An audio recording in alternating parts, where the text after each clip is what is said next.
must have heard the proverb, as you sow, so shall you reap. The story I am about to share unfolds within the verses of a poem called The Inchcape Rock, which is a classic ballad by Robert Southey, published in 1802. It tells the story of a cunning pirate, Sir Ralph the Rover, who tries to steal a warning bell from a dangerous reef called the Inchcape Rock. So, let's explore this thrilling tale of pirates, warnings heeded and unheeded, and the timeless wisdom hidden within its lines. The poem starts with a deceptively calm ocean. No stir in the air, no stir in the sea. The ship was still as she could be. Her sails from heaven received no motion. Her keel was steady in the ocean. But don't let the sunshine fool you, Southey warns us.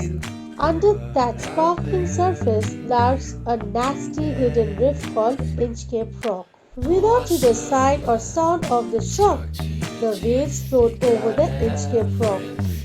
So little they rose, so little they fell. They did not move the Inchcape bell.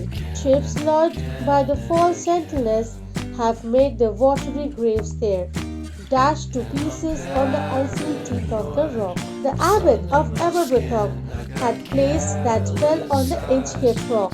Enter the hero of his story, the wise and kind abbot of Aberbrothock. On a buoy in the storm, it floated and swung, and over the waves its warning rung. Knowing the danger, he hatches a brilliant plan. He builds a bell buoy anchored right on the wicked rock. When the rock was hit by the surge's swell, the mariners heard the warning bell. And guess what? Every crashing wave against the rock makes the bell clang and sing. And then they knew the perilous rock and blessed the abbot of Aberbrothock. No more sneaky shipwrecks. The warning cry guides sailors away from their watery doom. The sun in heaven was shining gay. All things were joyful on that day. The seabirds screamed as they wheeled round, and there was joy in their sound. Now, that's thinking ahead. The buoy of the Inchcape bell was seen, a darker speck on the ocean green. Sir Ralph the Rover walked his deck and fixed his eye on the darker speck. He felt the cheering power of spring. It made him whistle, it made him sing. His heart was mirthful to excess, but the rover's mirth was wickedness. But not everyone appreciates the abbot's altruism. Enter Sir Ralph the Rover, a pirate hungry for gold and glory. His eye was on the Inchcape float. Quoth he, "My men, put out the boat and row me to the Inchcape Rock, and I'll plague the abbot of Aberbrothock." This guy is all about me and me. Seeing the helpless ships turning away, he gets a wicked idea. The boat is lowered, the boatmen row, and to the Inchcape Rock they go. Sir Ralph bent over from the boat and he cuts the bell from the Inchcape float. He sneaks up, sword in hand, and, you guessed it, slices the bell right off the buoy. Down sunk the bell with a gurgling sound. The bubbles rose and burst around. Quoth Sir Ralph, "The next who comes to the rock won't bless the abbot of Aberbrothock." The bell, heavy with the echoes of countless warnings, plunges into the churning sea. A single mournful glug marks its disappearance into the murky depths, a stark symbol of Sir Ralph's folly. Sir Ralph, oblivious to the consequences, throws his head back and laughs. But as the final echoes fade, a chilling silence descends, a harbinger of the storm to come. Sir Ralph the Rover sailed away. He scourged the seas for many a day, and now, grown rich with plunder stored, he steers his course for Scotland's shore. Sir Ralph has been on a long and successful pirating voyage, amassing a great deal of treasure, and after having filled his coffers with loot, Sir Ralph is heading home to Scotland, presumably to enjoy his ill-gotten gains. Thicker haze overspreads the sky. They cannot see the sun on high. The wind had blown a gale all day. At evening it had died away. These lines contribute to the poem's dramatic tension and foreshadowing. The thick haze obscuring the sky signifies lack of clarity and potential danger. It conceals the Inchcape Rock and its warning bell, making navigation treacherous. This foreshadows the potential for Sir Ralph to miss the danger ahead due to his own arrogance and the obscured reality. Dying gale, replaced by unsettling calm, adds another layer of peace and suspense. However, Sir Ralph, despite the perilous conditions, confidently takes his position on deck. The deck the rover takes his stand. So dark it is, they see no land. It shows his arrogance and disregard for danger. He tries to reassure his crew by pointing to the moon. But Sir Ralph, it will be lighter soon, for there is the dawn of the rising moon. However, the moon offers only partial and cold light, not providing sufficient guidance for navigation. This foreshadows the potential for disaster.